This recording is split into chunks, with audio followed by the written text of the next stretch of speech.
सम्पूर्ण नमस्कार, म जीवन प्रसाद चाबागाई। अत्यन्त लाभदायक सूचना छ, यो सबैमा चाहिँ सम्प्रेषण गरिदिनको लागि मैले हार्दिक अनुरोध गर्दछु। अत्यन्त गर्मी बढेको छ र गर्मी बढ्दै गर्दाखेरि धेरै मान्छेहरू ढल्ने देखिएको छ र ती ढल्दै गर्दाखेरि आकस्मिक सेवाहरू चाहिँ थाहा नभएको कारणले गर्दाखेरि, एम्बुलेन्सको नम्बरहरू थाहा नभएको कारणले गर्दाखेरि धेरै मान्छेहरूको चाहिँ अकालमा ज्यान गएको तपाईँहरूले देखिरहनु भएको छ। धेरै मान्छेहरू अझै बर्दघाट नगरपालिकाले चाहिँ एम्बुलेन्स सेवा प्रदान गरेको छ, जुन कि वृद्ध, अशक्त, असहायहरूको लागि निशुल्क र सुत्केरी महिलाहरूको लागि पनि निशुल्क रूपमा चाहिँ एम्बुलेन्स प्रदान गरेको छ। त्यो एम्बुलेन्सको सेवा लिनको लागि चाहिँ कति पनि नछुट्नु होला।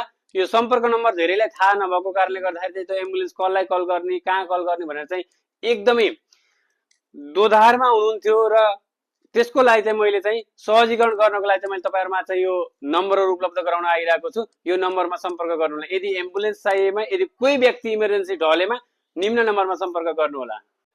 तुरुन्त एम्बुलेन्स चाहिएमा सम्पर्क नम्बर 98 68 24 43 04 98 007 47 92 2 98 11 92 22 73 मा तुरुन्त सम्पर्क गर्न सक्नुहुनेछ।